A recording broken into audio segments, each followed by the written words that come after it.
यह कहानी है मनुष्य के द्वारा किए गए कर्मों से मिलने वाले फल की। एक समय की बात है, एक बार विष्णु जी नारद मुनि से कहते हैं कि हे नारद मुनि, आप सदैव ही हर जगह पर भ्रमण करते हैं।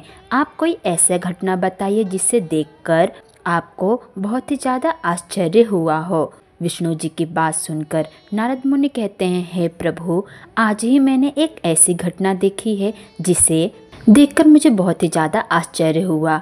आज मैंने भ्रमण करते हुए देखा कि एक गाय कीचड़ में फंसी हुई थी।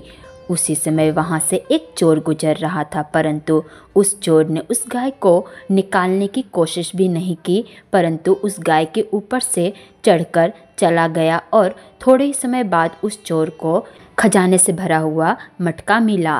और थोड़े समय पश्चात उस गाय के पास से एक ऋषि गुजर रहे थे। ऋषि ने उस गाय को निकालने की कोशिश की, परंतु जैसे ही ऋषि उस गाय को कीचड़ से निकालकर कुछ आगे गए तो वो ऋषि एक गड्ढे में गिर गए और उन्हें चोट लग गई।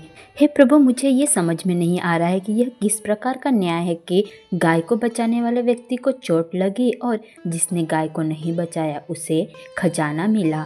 तब विष्णु जी ने नारद मुनि की बात सुनकर कहा कि हे नारद मुनि, जो कुछ हुआ वह अच्छा ही हुआ।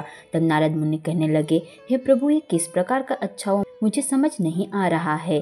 तब विष्णु जी ने नारद मुनि को बताया कि आज चोर को खजाना मिलना उसके भाग्य में लिखा हुआ था, परंतु चोर ने गाय को नहीं बचाया, जिसके कारण उसके भाग्य में लिखा हुआ बहुत सारे खजाने में से थोड़ा ही खजाना प्राप्त हुआ।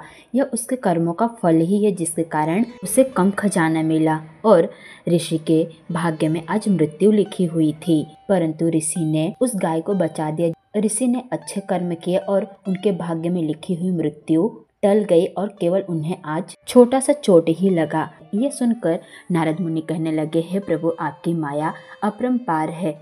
आप जो करते हैं अच्छा ही करते हैं।